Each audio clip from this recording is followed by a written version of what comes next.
دعا ہے کہ اس محفل پاک کو اپنی بارگاہ میں قبول فرمائے۔ میرے دوستو،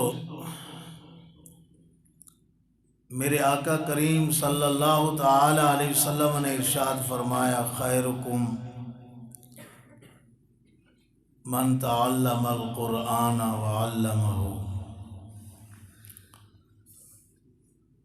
آج لوگوں نے بہترین ہونے کے اپنے معیار بنائے ہوئے ہیں۔ کوئی کہتا ہے کہ جس کے پاس کوٹھی ہو وہ آدمی بہتر ہے۔ کوئی یہ سمجھتا ہے کہ جس کے پاس بہت پیسہ ہو وہ آدمی بہتر ہے۔ کوئی سمجھتا ہے جس کے پاس کار ہو وہ آدمی سب سے اچھا ہے۔ تو ان چیزوں کو ہم لوگوں نے بڑا ہونے کا، بہتر ہونے کا معیار بنایا ہوا ہے، اور آج لوگ ان چیزوں کے پیچھے دوڑ رہے ہیں۔ کوئی کہتا ہے میں کوٹھی بنا لوں، فلاں سے اچھی کوٹھی میری ہو جائے۔ کوئی کہتا ہے فلاں کی فلاں کار ہے تو میری اس سے اچھی کار ہونی چاہیے۔ فلاں کے پاس اتنا پیسہ ہے تو میرے پاس اس سے زیادہ ہونا چاہیے۔ اسی دوڑ میں آج لوگ لگے ہوئے ہیں۔ میرے آقا کریم صلی اللہ تعالی علیہ وسلم ارشاد فرماتے ہیں، آؤ میرے غلاموں، میں تمہیں بتاتا ہوں تم میں سے بہترین شخص کون ہے۔ فرمایا، خیرکم من تعلم القرآن وعلمہ۔ تم میں سے بہترین آدمی وہ ہے جو پہلے قرآن پاک کو سیکھے، اس کو پڑھے، پھر پڑھنے کے بعد وعلمہ، لوگوں کو سکھائے، لوگوں کو پڑھائے۔ میرے آقا کریم صلی اللہ تعالی علیہ وسلم فرماتے ہیں، لوگوں ایسا شخص تم میں سے سب سے بہترین شخص ہے، جو خود قرآن پاک پڑھے پھر آگے دوسروں کو پڑھائے۔ ایک روایت میں تو یہ ہے، خیرکم من تعلم القرآن وعلمہ، اور دوسری میں واو کی جگہ او کا لفظ ہے، یعنی تم میں سے بہتر وہ شخص ہے جو قرآن پاک سیکھے، پڑھے یا پڑھائے، آگے سکھائے۔ تو پتہ چلا یہ جو طالب علم ہیں قرآن پاک پڑھنے والے، قرآن پاک کو اپنے سینوں میں محفوظ کرنے والے اور قرآن پاک پڑھانے والے جو اساتذہ کرام ہیں، میرے آقا کریم صلی اللہ تعالی علیہ وسلم کے فرمان کے مطابق یہ سب سے بہترین اچھے لوگ ہیں۔ اور اس حدیث کی تائید دوسری حدیث شریف کرتی ہے۔ ایک اور حدیث میں ہے کہ جس شخص کو قرآن کی دولت مل گئی، جس شخص نے قرآن پاک کو سینے میں محفوظ کر لیا، قرآن پاک کی دولت کو حاصل کر لیا، پھر وہ دوسرے شخص کی طرف دیکھے جس کو اور کچھ قرآن کے علاوہ عطا کیا گیا، کہ اس کے پاس مال زیادہ ہے، اور اس کو اپنے سے وہ آدمی بہتر سمجھے کہ یار یہ مال والا تو اچھا آدمی ہے، تو میرے آقا کریم صلی اللہ تعالی وسلم نے فرمایا کہ اس شخص نے جس کو قرآن پاک کی دولت دی گئی، قرآن پاک کو جس نے سینے میں محفوظ کر لیا، اس نے دوسرے دنیا دار کو دیکھا تو اس کو اپنے آپ سے بہتر خیال کیا، تو اس شخص نے قرآن پاک کی جو اللہ پاک نے دولت اس کو دی انعام کے طور پر، اس کی توہین اس نے کی ہے۔ کیونکہ قرآن پاک سب کلاموں سے اعلیٰ کلام، سب سے بہترین، سارے کلاموں سے بہترین، لوگوں کے کلاموں سے سب سے اعلیٰ کلام، تو پھر جو اس کو پڑھتا ہے پڑھاتا ہے وہ لوگ بھی سب سے اعلیٰ لوگ ہیں۔ حافظ ہارون صاحب نے یہاں حفظ کیا، اللہ تعالیٰ اس کو غریق رحمت کرے، اور ادھر ہماری مسجد میں قرآن پاک سنا، بڑا بہترین سونا قرآن پاک پڑھتے تھے حافظ عمر صاحب۔ قاری صاحب سے میں نے کہا کہ ہمیں حافظ کی ضرورت ہے، تو انہوں نے بھیجا، تو سب لوگ اس کی تعریف کرتے تھے، ہمارے نمازی حضرات، بہت خوبصورت صاف پڑھتا تھا بچہ، ماشاءاللہ۔ قاری صاحب کی اور ان کے استاد صاحب کی محنت تھی، بڑی محنت سے یہ لوگ قرآن پاک پڑھا رہے ہیں۔ میرا بچہ قاری صاحب کے پاس پڑھتا ہے، تو جامع رضویہ کے قاری صاحب نے نا جی بطور ویسے ہے تو پوچھا یہ آپ کا بیٹا ہے؟ میں نے کہا جی میرا بیٹا ہے۔ میں نے کہا حفظ کر رہا ہے، اس کا سنو تھوڑا سا۔ تو میرے بیٹے نے ایک سورت سنائی، تو انہوں نے انعام کے طور پر 100 روپیہ دیا کہ یار ماشاءاللہ بہت بہتر پڑھتا ہے، سبحان اللہ۔ تو اس ادارے کی پڑھائی بہت بہتر ہے کہ جامع رضویہ کے قاری صاحب جو تھے وہ اعلیٰ قسم کے قاری ہیں، تو وہ تعریف کر رہے تھے، بڑا قرآن پاک کو مد کے ساتھ، شد کے ساتھ اور اخفاء غنّے کے ساتھ بڑا اچھا جو ہے یہ پڑھاتے ہیں استاد صاحب۔ اللہ تعالیٰ ان کی عمر میں برکت عطا فرمائے۔ تو بہرحال میں عرض کر رہا تھا، قرآن پاک سب سے بڑی دولت ہے، اور جو لوگ اپنے بچوں کو قرآن پاک پڑھاتے ہیں، تعلیم دلواتے ہیں، ناظرہ پڑھاتے ہیں، حفظ کراتے ہیں، حدیث شریف کے اندر آتا ہے من قرأ القرآن وعمل بہ، کہ جس نے قرآن پاک پڑھا، اس پر عمل کیا، قرآن پاک کی تعلیمات پر عمل کیا، تو کل قیامت کے دن البس والداہ تاج یوم القیامت ضوءہ احسن من ضوء الشمس فی بیوت الدنیا ولو کانت فیکم او کما قال صلی اللہ تعالی علیہ وسلم۔ میرے آقا کریم صلی اللہ علیہ وسلم نے فرمایا قیامت کے دن اس کے والدین کو، ماں باپ کو ایسا نورانی تاج پہنایا جائے گا، ایسا خوبصورت کہ جس کی روشنی جو ہے وہ سورج کی روشنی سے بھی زیادہ ہوگی۔ فرمایا اگر وہ سورج تمہارے گھروں میں ہو، اللہ، آپ تو چوتھے آسمان پر ہے اور وہاں سے اس کی اتنی روشنی ہے کہ ہر گھر کو روشن کر رہا ہے، ہاں جی، ہر شہر کو روشن کر رہا ہے، ساری دنیا کو روشنی پہنچا رہا ہے، تو اگر وہ سورج ایک گھر کے اندر آ جائے، اتنا دور ہو کر اس کی اتنی روشنی ہے، اور اگر وہ گھر میں آ جائے، قریب آ جائے، تو پھر اس کی کتنی زیادہ چمک اور روشنی ہوگی۔ میرے آقا کریم صلی اللہ علیہ وسلم فرماتے ہیں کہ جو لوگ اپنے بچوں کو قرآن پاک کی تعلیم دلواتے ہیں، کل قیامت کے دن ان کے والدین کو ایسا نورانی خوبصورت تاج پہنایا جائے گا کہ جس کی روشنی سورج کی روشنی سے بھی زیادہ ہوگی، اتنا خوبصورت تاج۔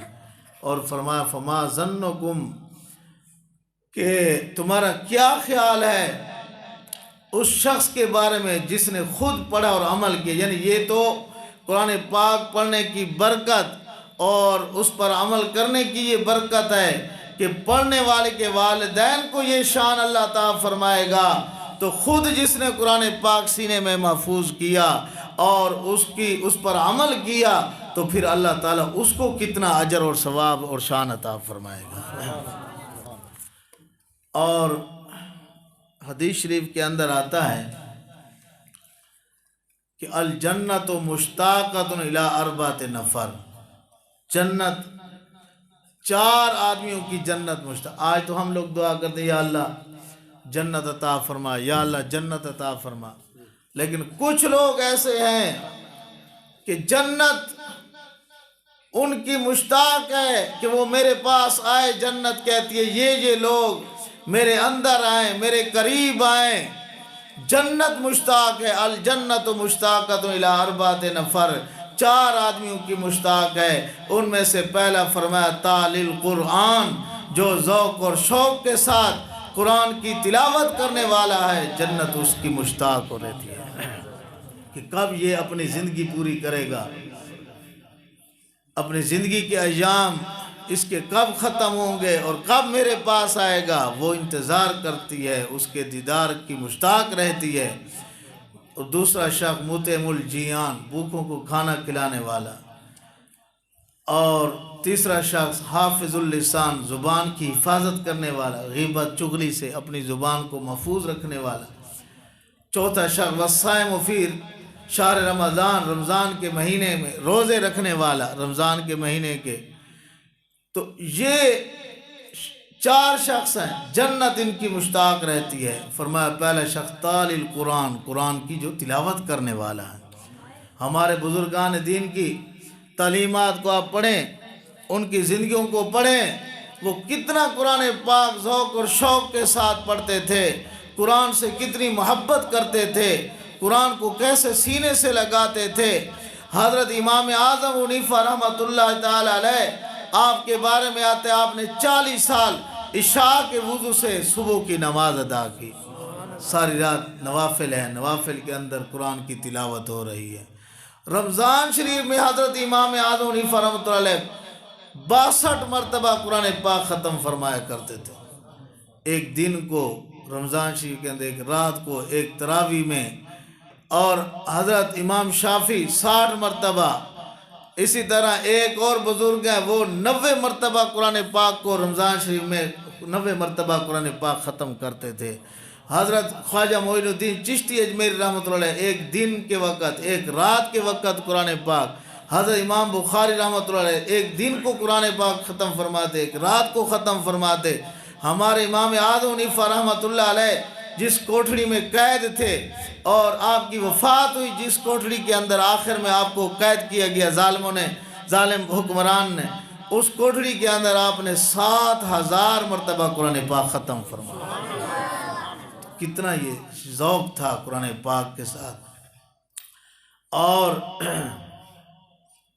ہمارے بزرگان دین نے قرآن پاک کو کس شوق سے پڑھا. حضرت شیخ عبدالحق محدث دہلوی رحمۃ اللہ علیہ نے 3 مہینوں کے اندر قرآن پاک ختم فرمایا. حضرت شیخ عبدالحق محدث دہلوی، حضرت مجدد الافسانی رحمۃ اللہ، انہوں نے بھی 3 ماہ کے اندر پورا قرآن پاک ختم یاد کیا، یعنی سینے میں محفوظ کیا پورے 3 ماہ کے اندر. حضرت حضور اعلی حضرت امام اہل سنت رضی اللہ تعالیٰ عنہ، آپ کو لوگ حافظ لکھتے تھے، خط لکھتے مسئلے پوچھنے کے لیے تو ساتھ حافظ لکھ دیتے تھے. آپ نے فرمایا یار میں حافظ نہیں ہوں، لوگ مجھے لکھ دیتے ہیں، چلو میں قرآن پاک حفظ کر لیتا ہوں تاکہ لوگوں کا لکھنا غلط نہ ہو جائے. تو آپ نے ٹائم تو تھا نہیں، فتوے لکھتے تھے سارا دن اور مسائل بتاتے تھے. رات کو صرف 24 گھنٹوں میں 30 گھنٹے سوتے تھے. تو رمضان شریف کا مہینہ آیا، قاری صاحب سے فرمایا کہ شام مغرب کی نماز کے بعد میرے ساتھ دور کر لیا کرو، اس بہانے سے مجھے قرآن یاد ہو جائے گا. مغرب کی نماز کے بعد قاری صاحب کا سپارہ پہلے سنتے، پھر وہاں بیٹھے بیٹھے سنا دیتے تھے. اس طرح پورا قرآن پاک حفظ کیا. اور حضرت امام محمد رحمۃ اللہ تعالی علیہ، آپ کی عمر چھوٹی تھی، والدہ صاحبہ حضرت امام صاحب کے پاس لائیں کہ اس کو جی دین پڑھاؤ. تو حضرت امام اعظم حنیفہ رحمۃ اللہ تعالی علیہ نے فرمایا کہ مئی صاحبہ اس کو پہلے جا کر حفظ کراؤ، پھر ہمارے پاس لانا، ہم علم پڑھائیں گے، آگے قرآن کے ترجمہ، تفسیر اور باقی علوم پڑھائیں گے. ابھی یہ چھوٹا ہے، اس کو پہلے حفظ کراؤ. آپ کی والدہ ماجدہ آپ کو لے گئی، 7 دن کے بعد واپس لے آئی کہ حضرت جی یہ لو بچے کو پڑھائیں آپ. حضرت امام صاحب نے فرمایا مئی صاحبہ میں نے تمہیں کہا تھا پہلے اس کو حفظ کراؤ پھر ہمارے پاس لانا، تو پھر ہمارے پاس لے آئی ہے۔ تو والدہ نے، آپ کی والدہ نے کہا کہ اے امام صاحب 7 دنوں میں میرے بچے نے پورا قرآن حفظ کر لیا ہے۔ جہاں سے چاہو سن سکتے ہو فرمایا۔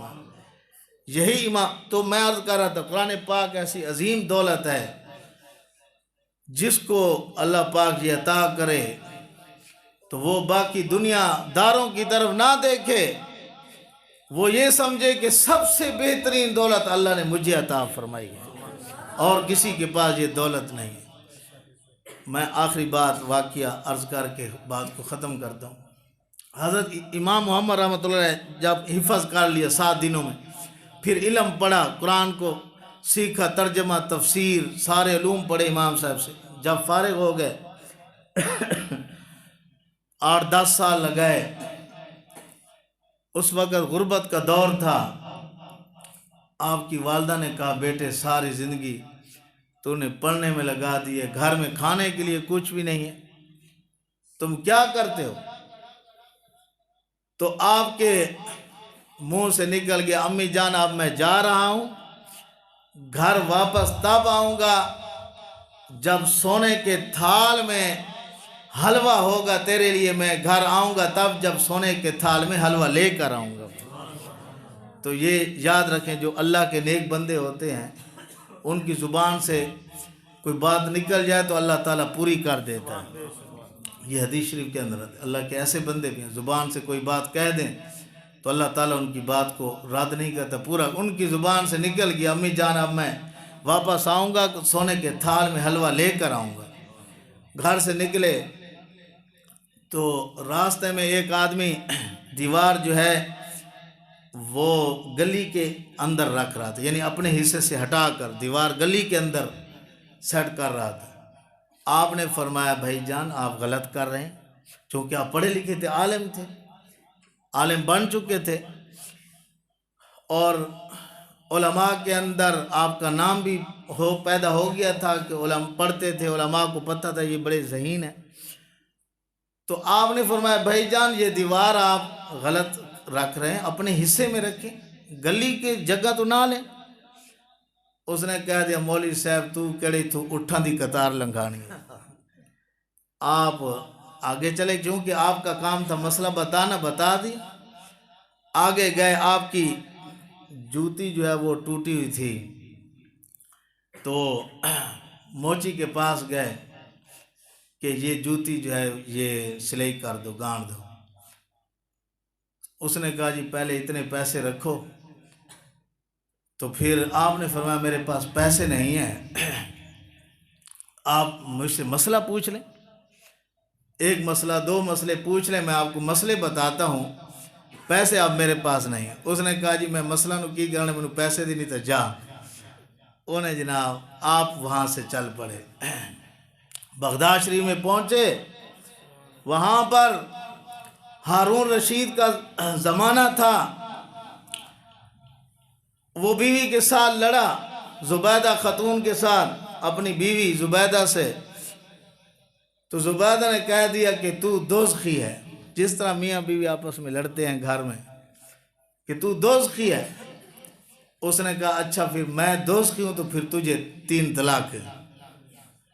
وہ بڑے یہ بات تو کہہ دی، آج کل جس طرح لوگ طلاقیں کہہ دیتے ہیں بعد میں پریشان ہوتے ہیں، روتے ہیں، تو یہ خیال رکھیں طلاق کا لفظ زبان پر نہ لیں، بڑا خطرناک لفظ۔ بہرحال اس نے کہا جی اگر میں دوزخی ہوں تو پھر تجھے 3 طلاقیں۔ بات جب منہ سے نکل گئی، بعد میں پریشان ہوئے، زبیدہ بھی رو رہی ہے، ہارون بھی، ان کا آپس میں بڑا پیار تھا، زبیدہ بڑی نیک خاتون تھی۔ تو علماء کو بلایا ہارون رشید نے، یہ علماء سے بڑا پیار کرتا تھا، پہلے زمانے کے بادشاہ پیار کرتے تھے علماء سے۔ علماء اس وقت کے آئے، ہاں جی بتاؤ میں دوزخی ہوں یا جنتی ہوں؟ سب علماء نے کہا جی یہ تو اللہ تعالیٰ بہتر جانتا ہے کہ تو دوزخی ہے جنتی ہے۔ حضرت امام محمد رحمۃ اللہ علیہ بغداد شریف میں داخل ہوئے تو ہارون رشید کو کسی نے بتایا کہ امام محمد بھی یہ بھی فارغ ہوئے ہیں، عالم ہیں بہت بڑے، ان کو بلا لو۔ تو حضرت امام محمد رحمۃ اللہ علیہ کو ان کا نوکر آیا، لے گیا۔ اب جب پہنچے، بڑے بڑے علماء ان کی مجلس میں بیٹھے تھے، ہارون رشید کی مجلس میں، تو ہارون رشید نے کہا حضرت صاحب آپ تشریف لائیں، یہ مسئلہ ہے کہ میں نے یہ کہہ دیا بیوی کو کہ اگر میں دوزخی ہوں تو تجھے 3 طلاقیں ہیں، تو آپ بتاؤ میں دوزخی ہوں یا جنتی ہوں؟ تو آپ نے فرمایا مجھے یہ بتا کہ تو کبھی گناہ پر قادر ہوا ہو اور اللہ کے خوف کی وجہ سے تو نے وہ گناہ چھوڑ دیا ہو، کبھی ایسا ہوا ہے تیری زندگی میں؟ تو ہارون رشید نے کہا، سوچا اور کہا ایک مرتبہ زبیدہ کی لونڈی تھی میرے کمرے میں آئی، پہلے زمانے میں یہ لونڈیاں ہوتی تھیں، آج کل نہیں ہے، وہ ختم ہو چکا تھا، تو میرے کمرے میں آئی، میں اس کے ساتھ زبردستی کر سکتا تھا، لیکن یہ کہہ کر کہ یہ میرے لیے حلال نہیں ہے، میری لونڈی نہیں ہے، میری بیوی کی ہے تو میرے لیے حلال نہیں ہے، میں نے چھوڑ دیا اللہ کے خوف سے کہ یہ میرے لیے حلال نہیں ہے۔ تو یہ زندگی میں میرے ساتھ ایسا ہوا۔ تو حضرت امام محمد رحمۃ اللہ علیہ آپ نے فرمایا کہ پھر تو جنتی ہے، فرمایا۔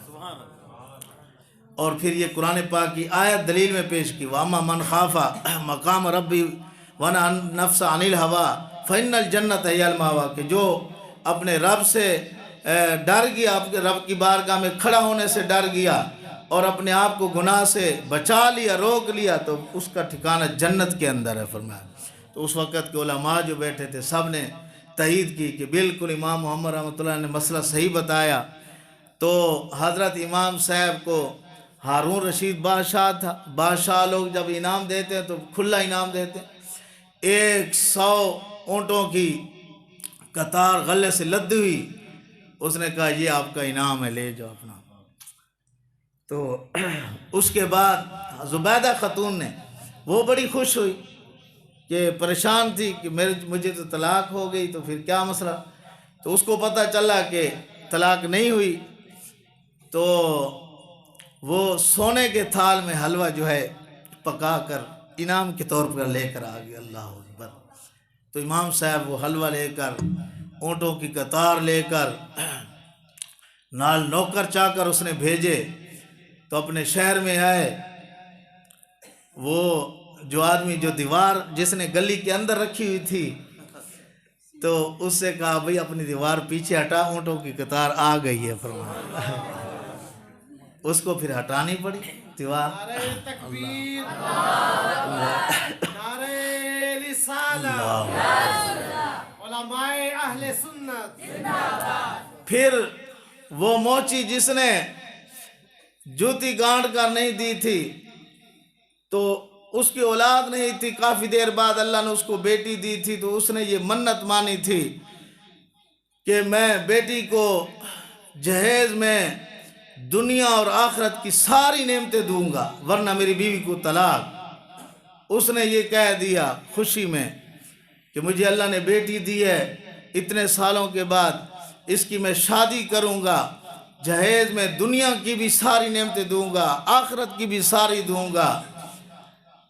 بعد میں جب بیٹی کی شادی کا وقت آیا، بڑا پریشان کہ اب دنیا کی ساری نعمتیں کیسے دوں، آخرت کی ساری نعمتیں کیسے دوں۔ امام سے کسی نے کہا امام محمد رحمۃ اللہ کے پاس جاؤ، مسئلہ پوچھو، وہ حل اس کا بتائیں گے۔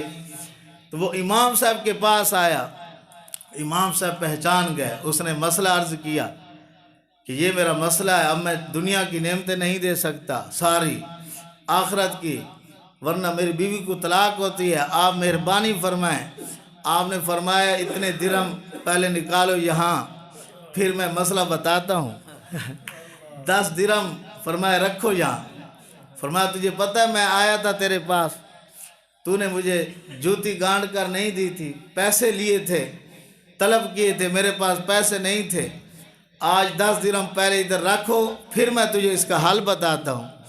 اس نے 10 درہم رکھے، آپ نے فرمایا بیٹی کو جہیز میں قرآن پاک دے دے، تو قرآن پاک یہ دنیا و آخرت کی ساری نعمتیں اس کے اندر ہیں، فرمایا اس سے بہتر، فرمایا دنیا و آخرت۔ تو اس نے پھر بیٹی کو قرآن پاک جہیز میں دیا، اس طرح اس کا مسئلہ حل ہوا۔ تو قرآن پاک میں عرض کر رہا تھا ایسی عظیم دولت ہے کہ دنیا و ما فیہا سے بڑھ چڑھ کر یہ عظیم دولت، یعنی اس کا مقابل کوئی نہیں قرآن پاک۔ تو جو لوگ اپنے سینوں میں قرآن پاک کی دولت کو محفوظ کرتے ہیں وہ یہ نہ سمجھیں کہ ہم کسی سے کم درجے کے لوگ ہیں، فرمایا اس سے بڑھ کر درجے والا کوئی نہیں ہے۔ میرے آقا فرماتے ہیں کائنات میں بہترین وہ سب سے بہترین وہی لوگ ہیں جو قرآن کی دولت کو اپنے سینوں میں محفوظ کرتے ہیں۔ اللہ تعالیٰ سے دعا اللہ تعالیٰ عمل کی توفیق عطا فرمائے۔ ماشاءاللہ۔